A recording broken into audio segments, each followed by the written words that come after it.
Bienvenue sur l'Argus.fr. Nous sommes aujourd'hui au Mondial de Paris sur le stand Citroën pour faire le tour avec vous de toutes les nouveautés qui sont présentées par la marque au chevron pour cette 90e édition du Salon de l'Auto. Et vous allez le voir, il y a pas mal de choses à voir et on vous a gardé le meilleur pour la fin, donc restez jusqu'au bout de cette vidéo. Venez avec moi. On commence avec les C3 et C3 Aircross qui sont exposés ici en bonne place sur le stand. Alors, si la citadine C3 a eu quelques difficultés à son lancement commercial à cause de problèmes de logiciel, eh bien les premiers exemplaires ont été livrés à la fin du mois de septembre aux bénéficiaires du leasing social. Son ticket d'entrée est fixé à 14 990 € et elle est disponible en version essence et micro-hybride 48 volts de 100 chevaux et en électrique de 113 chevaux avec une batterie de 44 kWh pour une autonomie maximale de 320 km. Vous voyez derrière moi le Citroën C3 Aircross. Si vous ne l'avez pas encore croisé dans la rue, c'est normal, puisque les premiers exemplaires doivent être livrés pendant le mondial. Alors Citroën compte sur le mondial pour ce lancement commercial. Le C3 Aircross de deuxième génération s'affiche à des prix compris entre 19 400 et 31 600 €. Il propose 5 ou 7 places au choix, la troisième rangée de sièges étant facturée 850 €, sauf sur l'électrique qui s'en trouve privée pour des raisons techniques. Au catalogue, une version essence de 100 chevaux, une micro-hybride 48 volts de 136 chevaux et une variante électrique identique à la C3 avec 113 chevaux et une autonomie de 300 km.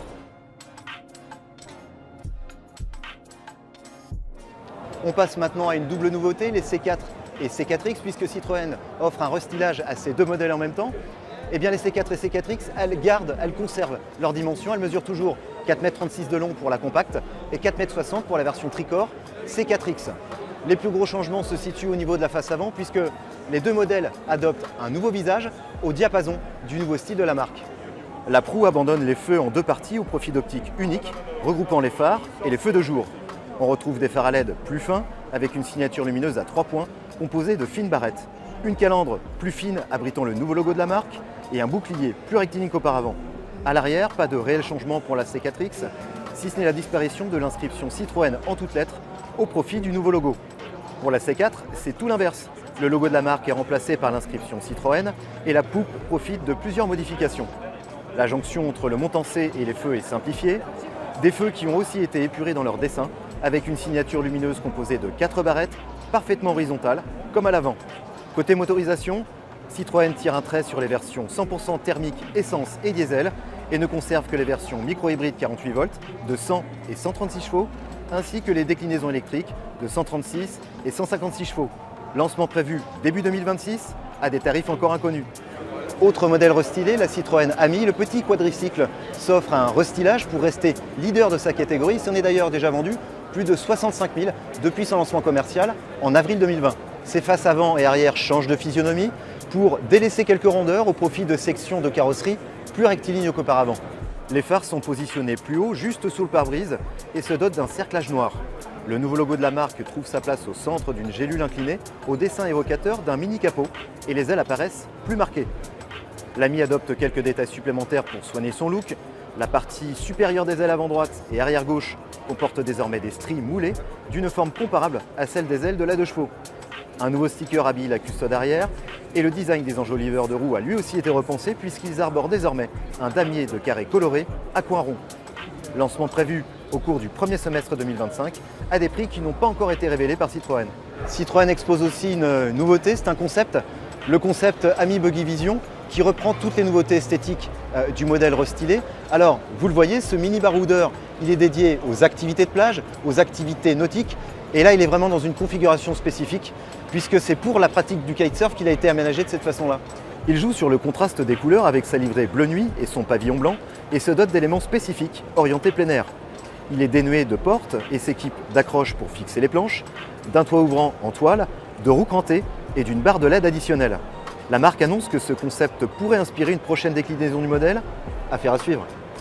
Comme vous le voyez, la Citroën Ami est particulièrement mise à l'honneur sur le stand Citroën, à la même droit à sa tour que Citroën appelle l'Ami Tower. Et bien cette tour, elle mesure près de 6 mètres de haut et on y retrouve 3 versions du modèle. Ami for All, destiné aux personnes en situation de handicap.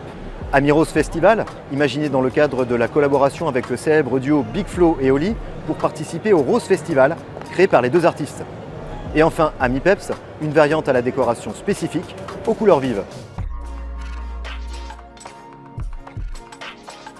vous l'avais promis, on vous a gardé le meilleur pour la fin. Ça fait longtemps qu'on vous en parle sur l'Argus. Le C5 Aircross se précise à travers ce concept qui se trouve derrière moi, qui sera particulièrement fidèle au véhicule de série qui sera lancé en juin 2025.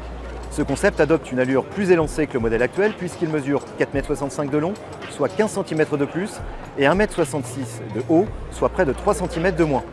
Son design a été dicté par l'efficience pour gagner en consommation. La cabine est cintrée en partie haute, les flancs légèrement creusés, les ailes gonflées et la ceinture de caisse mise en valeur par une double nervure.